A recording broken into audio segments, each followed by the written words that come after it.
Sábado de la octava de Pascua. Lectura del Santo Evangelio según San Marcos. Jesús, resucitado al amanecer del primer día de la semana, se apareció primero a María Magdalena, de la que había echado 7 demonios. Ella fue a anunciárselo a sus compañeros que estaban de duelo y llorando. Ellos, al oírle decir que estaba vivo y que lo había visto, no la creyeron. Después apareció en figura de otro a 2 de ellos, que iban caminando al campo. También ellos fueron a anunciarlo a los demás, pero no los creyeron.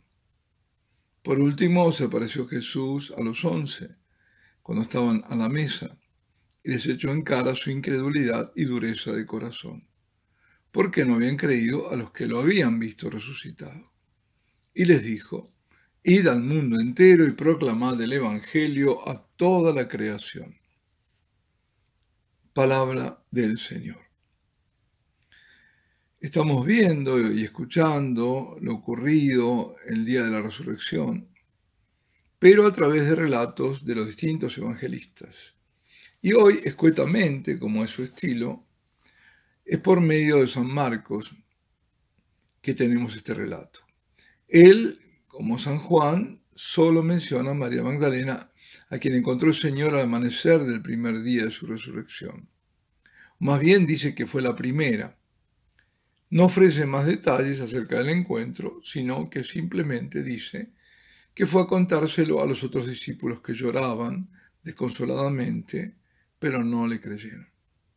Sin embargo, antes había escrito que las 3 Marías, la de Magdala, es decir, la Magdalena, Salomé y la de Santiago, habían ido al sepulcro con aromas para ungir el cuerpo de Jesús, encontrando la tumba abierta y un ángel dentro del sepulcro, o un muchacho, no dice que sea ángel, pero se supone, quien les anuncia que el Señor había resucitado y les manda decir a Pedro y a los otros que debían ir a Galilea, donde allí lo verían. Bueno, agrega además el evangelista que las mujeres huyeron del sepulcro y que, dominadas por el miedo, no dijeron nada a nadie. Es decir, que ahí no fue ese momento. Así que ha de entenderse que después de ese episodio es cuando Jesús se encuentra con una de ellas, con la Magdalena, y le envía a dar el anuncio.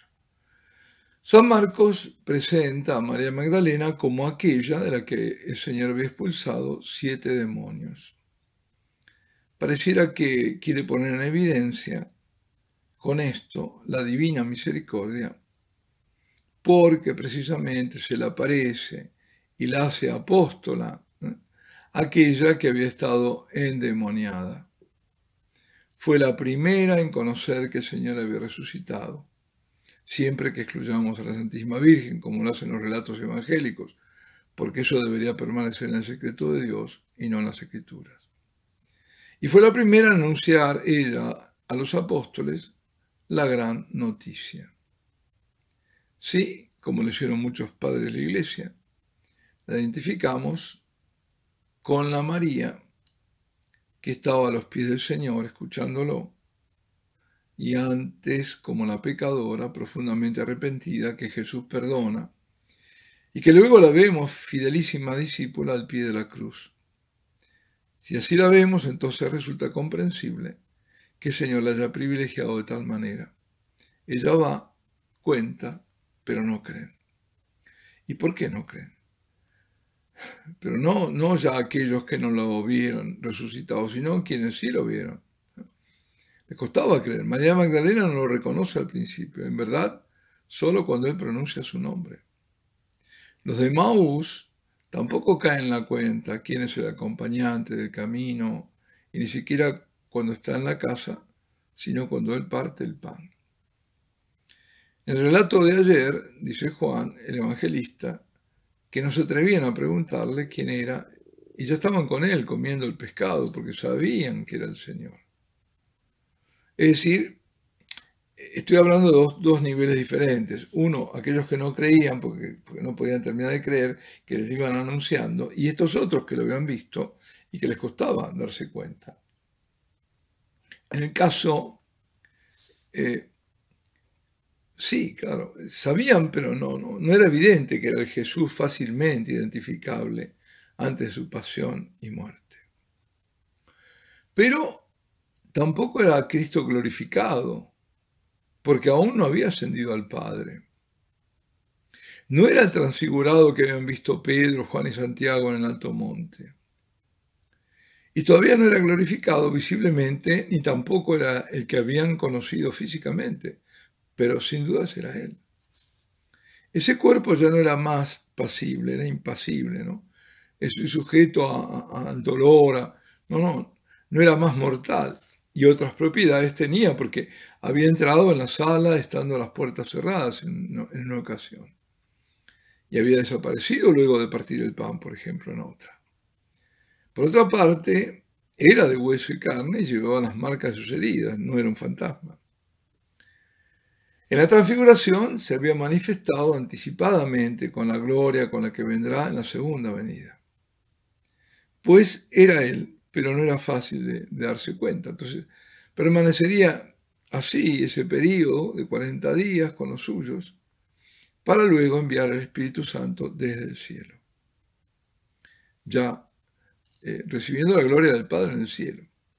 El evangelista alude también al episodio de los dos discípulos camino a Emaús, aunque tampoco da detalles, solo que fueron a Jerusalén y a ellos tampoco les creyeron los demás discípulos.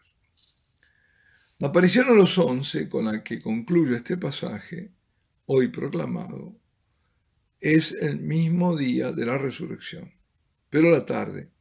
Y muy probablemente eso ocurrió en la casa que era la de María, pero esta María era madre del mismo evangelista San Marcos, donde se solían reunir los discípulos y donde había tenido lugar la última cena.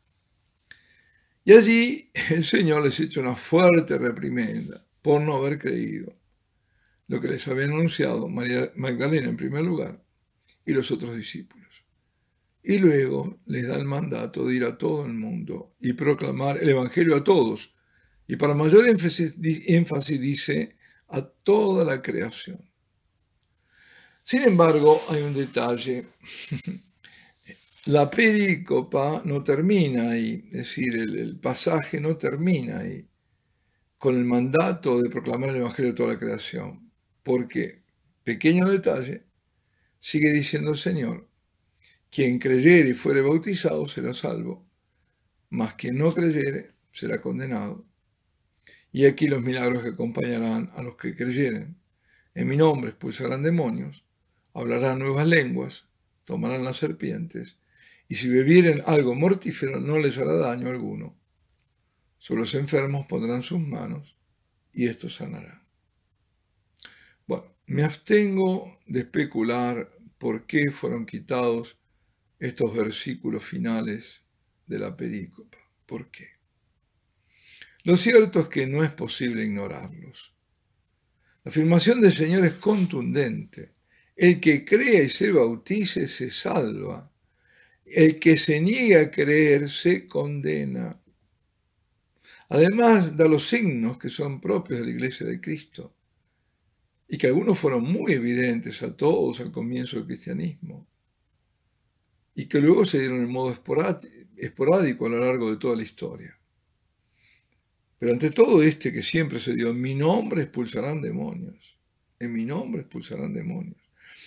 La falta de fe de nuestro tiempo, y digámoslo, el grado de apostasía, se manifiesta en el hecho que cuando mayores son las acciones diabólicas, como en este tiempo, más difícil resulta encontrar un exorcista o exorcistas que hayan en las diócesis. Hay diócesis que no han nombrado a ninguno. ¿Cómo puede ser esto? Entonces ahí uno, puede entender también por qué quitaron. Bueno, hay un documento que recibió, a propósito de todo esto, la repulsa de los ecumenistas. Me refiero a ecumenistas al falso ecumenismo, ¿no? Ese de rejuntarse con todos, dejando de lado lo más importante, dejando de lado la verdad de Cristo. El Señor y la verdad de la única iglesia de Cristo. Ese documento es relativamente reciente, fue emitido por la Congregación para la Doctrina de la Fe. El autor es el entonces cardenal Ratzinger y se llama Declaración Dominus Iesus. En su número 22, que es el último antes de la conclusión, dice: con la venida de Jesucristo, estoy solamente párrafo voy a decir, ¿no? Con la venida de Jesucristo Salvador, Dios ha establecido la Iglesia para la salvación de todos los hombres. Esta verdad de fe no quita nada al hecho de que la Iglesia considera las religiones del mundo con sincero respeto, pero al mismo tiempo excluye esa mentalidad indiferentista marcada por un relativismo religioso que termina por pensar que una religión es tan buena como otra. Sin embargo, es necesario recordar a los hijos de la Iglesia que su excelsa condición no deben atribuirla a sus propios méritos, sino a una gracia especial de Cristo. Y si no responden a ella con el pensamiento, las palabras y las obras, lejos de salvarse, serán juzgados con mayor severidad. Luego dice: por ello el diálogo, no obstante forme parte de la misión evangelizadora, constituye solo una de las acciones de la Iglesia en su misión a gentes. Es decir, la misión hacia los que no son cristianos y católicos sobre todo. El diálogo es solamente una parte.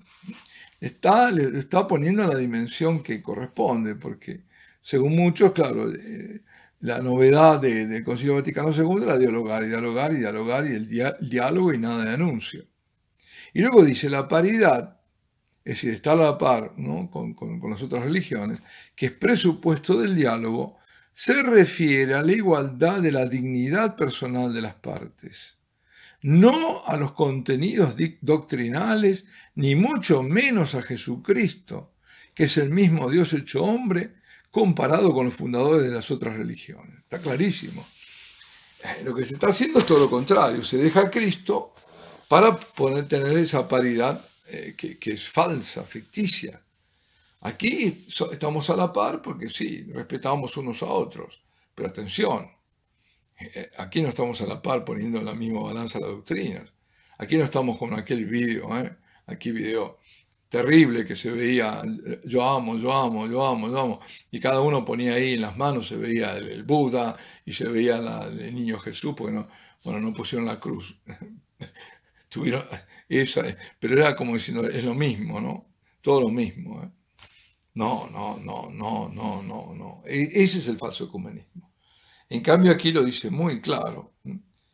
No se refiere a esa paridad a los contenidos doctrinales de la doctrina, ni mucho menos a Jesucristo, ponerlo a la par de los otros fundadores, a Buda, a Mahoma, no. De hecho, la Iglesia, dice, guiada por la caridad y el respeto de la libertad, debe empeñarse primariamente en anunciar a todos los hombres la verdad definitivamente revelada por el Señor y a proclamar la necesidad de la conversión a Jesucristo y la adhesión a la Iglesia a través del bautismo y los otros sacramentos para participar plenamente de la comunión con Dios Padre, Hijo y Espíritu Santo. Clarísimo, ¿no? Es decir, por eso tanto odio a esto, que incluso decían qué necesidad había. Claro que había necesidad. La pauta está en la reacción que hubo, tan contraria. ¿Por qué molestaba? Es decir, se estaba poniendo la verdad ahí. Es decir, atención, es como atajar hacia dónde estaban yendo, hacia dónde van. Cuidado, hacia dónde están yendo. Ese era esta declaración, por eso se llama Dominus Iesus, y es sobre la unicidad y la universalidad salvífica de Jesucristo de la Iglesia. Es decir, solamente el único Salvador y la única Iglesia es la de Cristo. Y la única salvación está en Jesucristo y en su Iglesia. Y esto es una verdad, además, para todos, universal, por eso dice, ¿no? Así que, cuidado. Ese es el tema de no patinar en estas cosas. Y es lamentable que lo hayan quitado justamente eso, esa parte que es cortar, fue cercenado la perícopa, es decir, esa parte fue cercenada. Bueno, y además, Por eso, el que cree en Jesucristo, Dios hecho hombre, que vivió enseñando y haciendo el bien, murió a causa de nuestros pecados y resucitó entre los muertos para nuestra justificación, y se bautiza, ese es salvo. El que lo rechaza, no. Es clarísimo esto. Alabado sea Jesucristo, y la bendición de Dios Todopoderoso, Padre, Hijo y Espíritu Santo, descienda sobre vosotros y permanezca para siempre.